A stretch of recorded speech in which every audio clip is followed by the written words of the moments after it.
que ya han llegado temprano. Un pequeño aviso: si tenemos tiempo y podemos procesar las clases, lamentablemente por el problema en la página web no hemos podido bajar las clases, así que vamos a hacer un DVD con los módulos correspondientes para el 24, que es el próximo módulo. Vamos a tratar de entregarles, incluido este, si llegamos a tiempo. Pero si no, los otros 4 módulos seguramente lo van a tener ahí en la clase.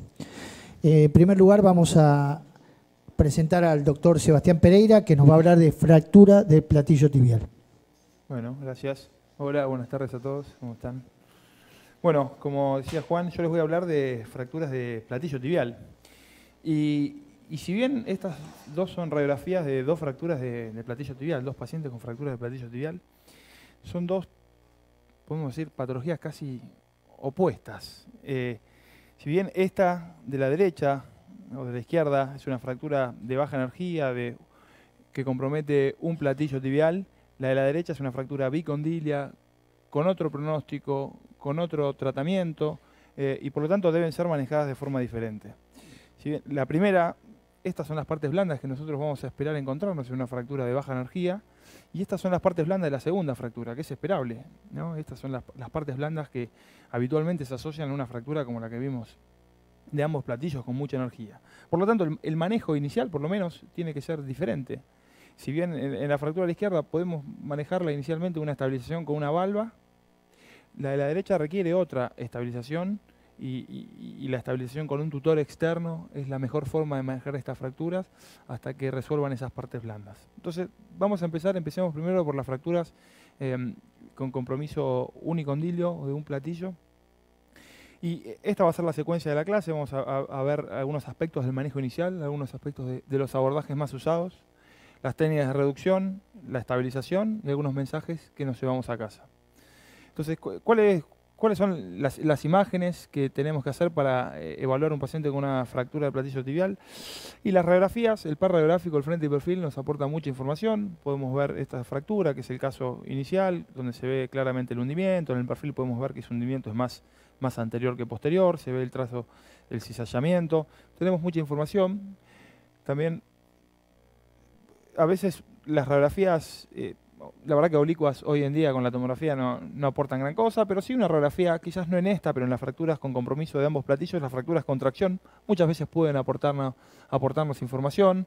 Esas radiografías que las podemos hacer después de colocar el tutor, donde le damos buena distracción, y muchas veces también nos puede aportar información. Así que una radiografía con tracción es útil y puede ayudarnos. Pero sin duda la tomografía es el estudio que nunca debe faltar en una fractura de platillo tibial, donde podemos ver claramente el hundimiento, podemos localizarlo bien en el perfil, podemos constatar que ese hundimiento es anterior, y para no tenerlo localizado ese hundimiento y a la hora de reducirlo, y tenerlo bien ubicado.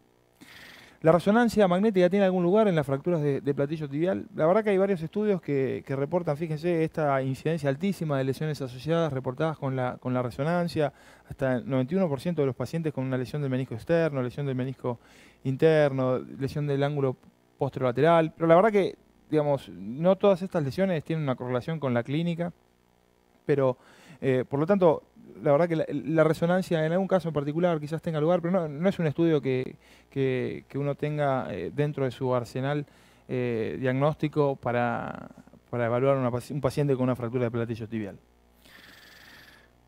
Cuando ya nos vamos metiendo un poco en lo que es el tratamiento de las fracturas de platillo tibial, y estos son los objetivos clásicos de una fractura articular, los objetivos clásicos de la O para una fractura, para el tratamiento quirúrgico de una fractura articular, que son el adecuado manejo de las partes blandas, la reducción anatómica, es una fractura articular, la fijación estable y la movilidad precoz. ¿Y a qué nos referimos? Digamos, si somos específicos con respecto a las fracturas del platillo tibial, ¿a qué nos referimos cuando hablamos de adecuado manejo de las partes blandas? Esto quizás como en todos, un adecuado elección del abordaje a través de 1 o 2 o asociar abordajes. La reducción anatómica, ¿qué decimos cuando decimos que debemos reducir anatómicamente la fractura del platillo tibial? Debemos corregir el hundimiento articular, ese hundimiento debemos corregirlo, y debemos reducir el ensanchamiento metafisario que se genera en una fractura del platillo tibial. Con respecto a la fijación estable, debemos generar compresión del fragmento articular, de ese cizallamiento, de ese fragmento hay que generar compresión, y el sostén metafisario de esa fractura. Con respecto al abordaje, entonces, en una fractura de platillo tibial externo, el abordaje de elección es el abordaje anterolateral. Estas son las referencias del abordaje anterolateral. Marcamos la rótula, el tendón, la tuberosidad anterior de la tibia, la línea articular. Acá a veces nos gusta con una aguja marcar la línea articular para identificarla. Y tomando estas referencias, este es el abordaje que utilizamos en piel para el abordaje anterolateral. La incisión en piel. Hacemos siempre el abordaje submeniscal, de esta manera accedemos a la articulación, un punto para reparar ese menisco y dándole un poquito de varo y replegando el menisco uno accede a la articulación. De esa manera uno puede hacer un lavado de la articulación y un control del hundimiento, control de la reducción y tiene un buen acceso. Y después parte del abordaje, sobre todo cuando la fractura es una fractura con un cizallamiento, como el caso que estamos viendo.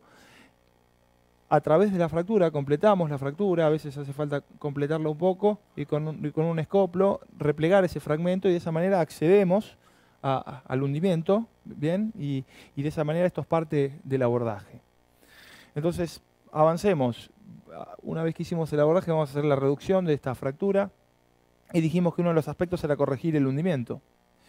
¿Y cómo corregimos el hundimiento? Como dijimos, cuando la fractura es una fractura con cizallamiento, con un fragmento que está cizallado, a través de ese abordaje, así con esa técnica del libro abierto, accedemos a ese hundimiento y con un escoplo o con un elevador elevamos ese hundimiento. Hay que tomar el recaudo de con el escoplo siempre dejar un centímetro y medio de hueso subcondral como para levantarlo. Y después nosotros lo podemos fijar con una clavija, para mantenerlo temporalmente, para mantener esa reducción. A veces nos gusta, hicimos la reducción, ponemos una clavija, esa clavija controlamos en el frente, en el perfil, si estamos conformes con la reducción que logramos, progresamos esa clavija, que salga del otro lado, para que después nosotros podamos cerrar el fragmento lateral sin que la clavija moleste, ¿se entiende? Entonces, esa es una forma. Otra forma, cuando la fractura es una fractura con hundimiento puro, otra forma es hacer una ventana para acceder a ese hundimiento y primero iniciando con mechas. Acá es importante sí tener bien localizado el hundimiento. Con mechas uno hace una ventana y después fíjense con el uso de impactores o distintos elevadores vamos corrigiendo el defecto, el hundimiento, fíjense. Siempre es importante controlar en el perfil, porque uno puede verlo en el frente que está muy bien y se fija en el perfil y ve que no es anatómica la reducción. Entonces siempre es importante también no olvidarse del perfil, que uno a veces, mira qué bien que quedó en el frente. Siempre es importante controlar en el perfil. Y una vez obviamente que nosotros logramos esa reducción, ese defecto que queda hay que rellenarlo. Uno puede utilizar injerto óseo del paciente, autólogo del paciente, o también puede usar sustituto. La verdad que antes usábamos más sustituto, ahora la verdad que usamos casi siempre injerto autólogo del paciente. Quizás reservamos para algún paciente muy añoso donde queremos ahorrarle morbilidad, quizás ahí usemos sustituto, pero usamos injerto autólogo. Después corregimos ese hundimiento articular y ahora hay que resolver o reducir el ensanchamiento metafisario. Fíjense que acá se ve claramente, ¿no? Los cóndilos femorales nos dan la referencia y tenemos que reducir ese ensanchamiento. ¿Y cómo hacemos eso? O con tornillos de compresión o con los clamps. Esto es importante, fíjense, estos clamps, nosotros no tenemos estos clamps, pero sí se los pedimos siempre en la ortopedia. Es importante, muchas ortopedias que lo tienen, eso hay que pedirlo y la verdad que ayuda mucho. Entonces, de esa manera, nosotros, fíjense, corregimos ese hundimiento.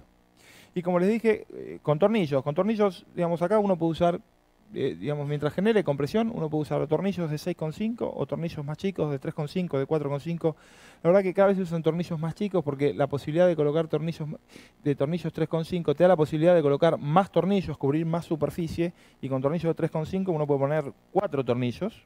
Y de esa manera cubrir más superficie.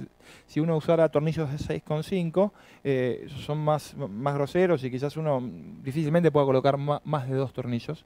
Entonces, con 3,5, fíjense, la arandela también muchas veces ahí nos ayuda, pero con 3,5 generalmente resolvemos esto. Hablemos de la fijación.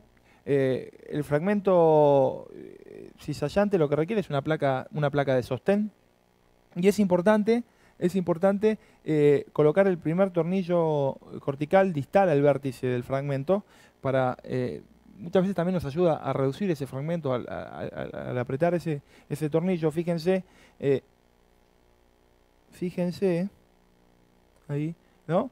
El tornillo, este es un tornillo de cortical, es el primer tornillo que colocamos, este es el fragmento, y ese es el vértice distal de la fractura, y eso, ¿no?, adosa la placa a la cortical externa y ayuda a reducir. Fíjense, esto lo importante es, acá vamos a hablar algunas palabras sobre las fracturas del platillo tibial, y esto tiene que ver con esto de identificar el vértice de la fractura. Fíjense, lo importante que es la tomografía en las fracturas del platillo tibial para identificar la orientación del trazo. ¿Y por qué es importante? Porque hay que identificar ese vértice de la fractura. No todas las fracturas del platillo tibial medial son iguales. Fíjense, por ejemplo, esta fractura es una fractura claramente que compromete el platillo medial, ¿no?, bien sagital, y esta requiere una placa medial. Fíjense, esta otra fractura que también es del platillo medial, pero este es el trazo, que es un trazo coronal, y la placa tiene que ser una placa posterior o posteromedial. Y esto, que es más raro, que es un fragmento más anteromedial, y la placa debe ser colocada en la cara anteromedial de la tibia. Entonces, lo importante de identificar la fractura, no son todas las fracturas iguales, y tener en cuenta eso, identificar ese vértice de la fractura, como para ahí colocar esa placa, ese tornillo de cortical, y reducir la fractura. Este es un ejemplo, fíjense. En el frente mucho no se ve, en el perfil sí se ve claramente ese fragmento ahí posterior. Esta es la tomografía, fíjese ese fragmento posteromedial grande, más grande de lo que parecía en la radiografía. Y a través de un abordaje posteromedial accedemos al fragmento, una placa bien de sostén y esos tornillos que los colocamos en este caso de anterior a posterior para generar la compresión de ese fragmento. Fíjense, la reducción fue muy buena. Este es el resultado. Fíjense acá. Vamos avanzando. Fíjense este caso. Un paciente de 52 años que había presentado una caída desde su altura. Esta es la radiografía. Esta es la tomografía. Fíjense, si tuviesen que clasificar ustedes esta fractura, la verdad que no es un patrón típico. Fíjense, este es el platillo externo, que tiene un hundimiento del platillo externo. Y tiene un trazo cizallante del platillo medial. No es una asociación, la verdad que muy típica. Uno, si tuviese que clasificarla, diría, bueno, están afectados los dos platillos, la fractura Schachter 5, pero no es una asociación muy típica. Entonces, fíjense, ¿no? Este es el hundimiento puro del fragmento lateral, del platillo lateral. Se hizo esas ventanas en la cortical para acceder a ese hundimiento. Fíjense cómo se va corrigiendo ese hundimiento. Se controla en el perfil. Colocamos estos tornillos como para sostener ese hundimiento. Y después fuimos del lado medial, donde estaba ese fragmento cizallante, y colocamos la placa. Fíjense este tornillo de cortical que les hablo. Una placa de sostén. Este es el control en el perfil. Entonces, como para uno, no todas las fracturas son iguales, uno tiene que ir identificar bien el fragmento, el trazo de fractura y identificar qué es lo que cada fractura requiere. Fíjense, acá vamos avanzando. Esta es una paciente de 42 años con esta fractura. Tuviese que clasificar, esta es una fractura con disociación metáfiso-defisaria. Claramente acá fue un trauma donde estuvo involucrada mucha energía. Entonces, ¿cuáles son las preocupaciones que nosotros tenemos que tener en este paciente? Y claramente